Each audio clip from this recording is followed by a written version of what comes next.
Kutahan ka, ikaw na ang masunod tanan.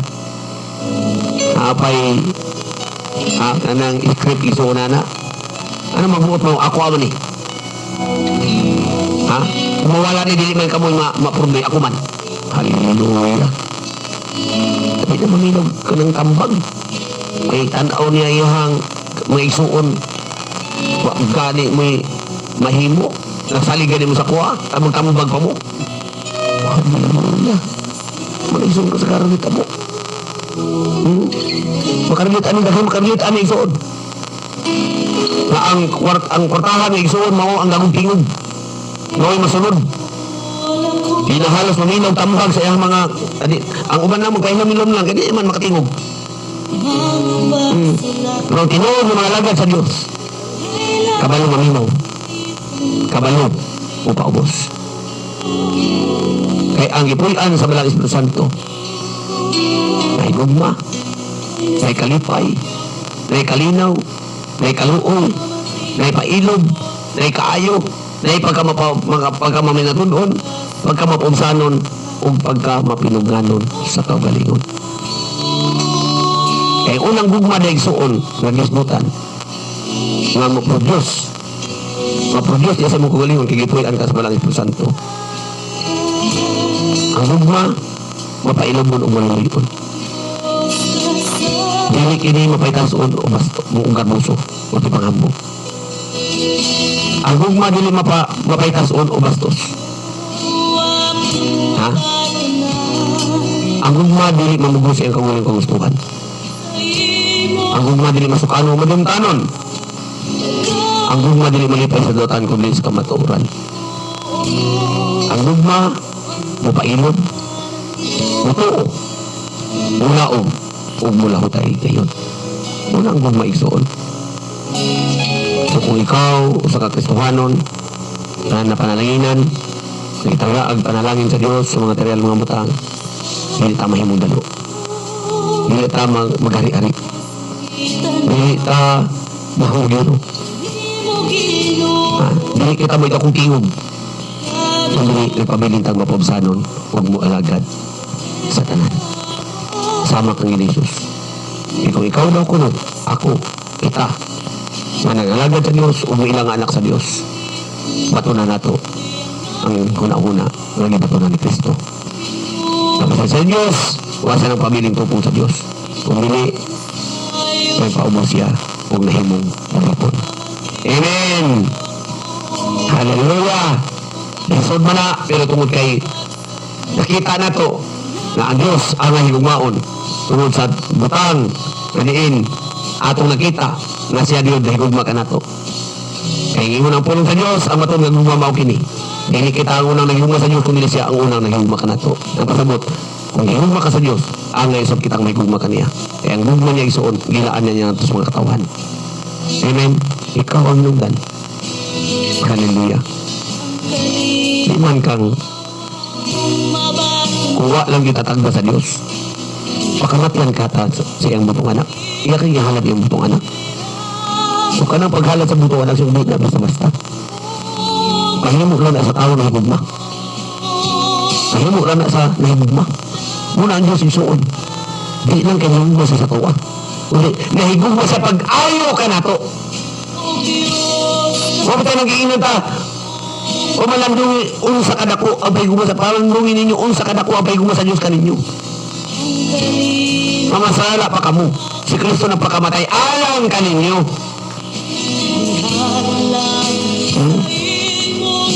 Away son. Unsa kadako abay guma sa Dios. Kung ato ni pamalandungan isuon. Way katarungan di ka may guma sa Dios. Way katarungan di ka mo alagad sa Dios. Karon kung makinabuhi na tayo sa gugma, tungkol kayo gugma sa Ginoo. Kung sa may pagdalungan sa itong panimalay. Kung sa may mapala na to.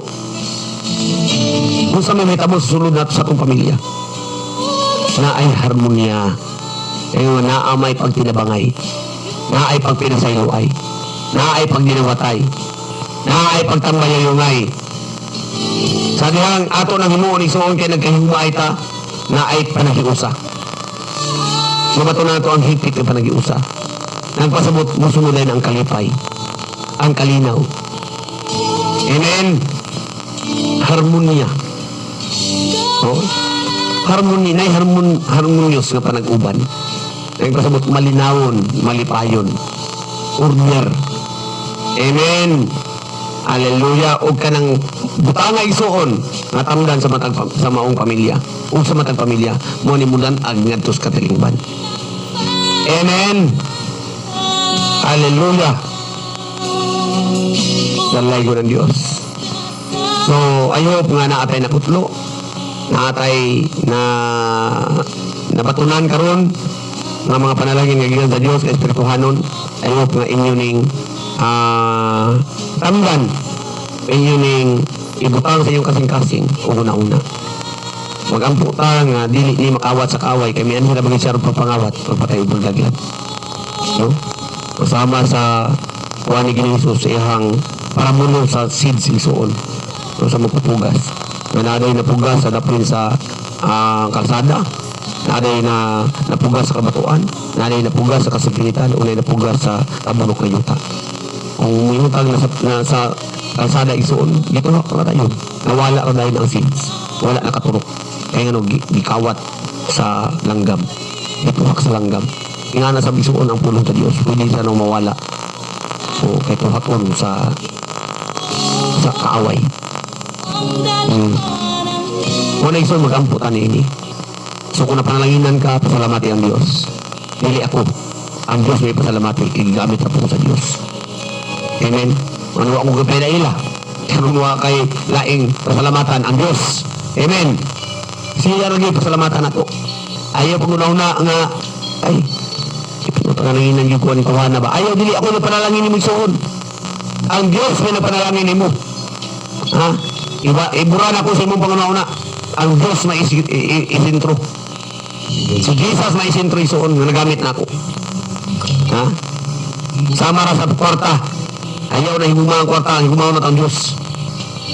Ha? Pahimos niya ang kwarta nga dili ka ginapos. Amen. Ha? O pahimos niya ang kwarta nga dili ka ginapos sa kwarta. O dili ikaw ang nagdumala sa kwarta. Masam na sa kuha isuon. Kunanaan ninyo ang Diyos, dili ako ang nagstorya.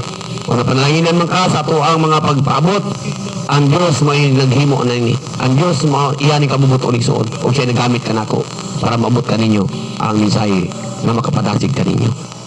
So dalaygo ng Diyos, magampo ta man nga labing kamahanan. Salamat o Diyos imong mga pulong.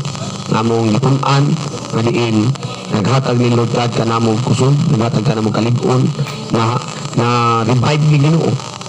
Lord God, sa mo ang pagkapukan, sa mo ang mga discouragement sa kinabuhi, sa mo ang pagkalunga, sa mo ang pagkatumba.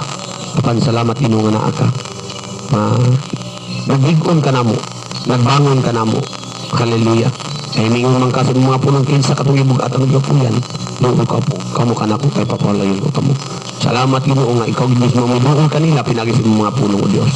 O salamat nga matusa nga imong gitawag sa matusa nga imong imuhang gilapit sa imuhang kaugalingon. Salamat o Dios nga ilang welcome ang imuhang pagbisita sa matusa. Salamat o God nga ilang kay ilang tang gidawat uli magakos pa sila kanimo Lord God. Kanunay magikalod God nga nagagamit ka namo sa imong lang di paabot ka namo nga mensahe karon Ginoo. Hallelujah. Sa Isaias 46:4 Ginoo, kami imong gipasaan Lord God. Hantod nga kami nga naubanon mo gipasaan gani nimo Ginoo. Kay imong gani atuman imong Ginoo gi agak aron ang gid nga dili Ginoo matatsahan ni mahilabtan sa kaaway Ginoo. Mapreserbar ang amo ang pagkaanak o Diyos. Hallelujah.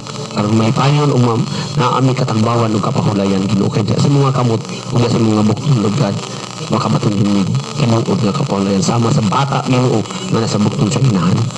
So sa Lord, salamat o Diyos na kining mga butanga angay na muning tangbon o angay na muning pagkabanaan tungod kay kining mga butang na espirituhan o hindi makita na angay na mag-uwan mao ni amuhatod ka na mga tos kinabuhi wali katapusan o Diyos. Sa Lord, salamat Ginoo. Sa among ginabuhi karon Lord God, ikaw gid among mga prioritize Ginoo kay hapon gid ka mo balik Ginoo Dios. Kamay na lang gid Ginoo.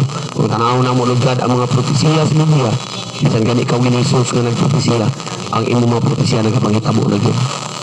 Masalamat nga ang amo ang mga nuna kasing-kasing Lord God makasintro na gyud sa imong pagka-ikaw Lord God nga ikaw gyud ang amo ang himuon nga hari Ginoo ug amo ang buntong maniluwas sa mata ko sa namong kinabuhi Dios. Dili na ang among kabuton nga tuman kundi imo na Ginoo ang matuman tungod kay giilaman nga mo ka ikaw nga Ginoo hari sa mata ko sa namong kinabuhi. Dalay mo ikaw ing tanan amo ng pasalamatan, ing tanan amo ang bilauman ug isaligan pinaagi lamang sa ngalan ni Hesus nga among buntong maniluwas Ginoo ug hari sa mata ko sa namong kinabuhi. Ang tanan magaingon Amen o Amen. Sa makausama Ginoo kaninyo, maayong buntag San Francisco, maayong buntag Agusan del Sur, maayong buntag sa tanang kasikbit nga mga kaprobinsyahan. God bless, God bless, God bless, and thank you.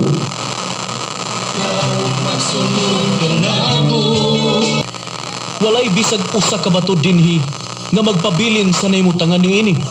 Tumpagon gayud ang tanan. Samtang naglingkod si Jesus didto sa bungtod sa mga olibo, ang mga tinun-an ni si Krito pagduol kaniya ug nangutana. Sultihi kami, kanusa matuman kining tanan ug unsa ang mahitabo nga magpaila sa panahon sa imong pag-abot ug sa katapusan sa kalibutan. Si Jesus mitubag, pagbantay kamo ug ayaw kamo palimbong ni bisan kinsa. Kay sa akong ngalan daghang tao ang muanhi nga mag-ingon, ako ang Mesiyas, ug daghan ang malimbungan. Makabatik kamog mga gubat sa duol ninyo, ug mga balita may tungod sa mga gubat sa layo. Apan ayaw kamo kabalaka, kining mga butanga kinahanglan mahitabo.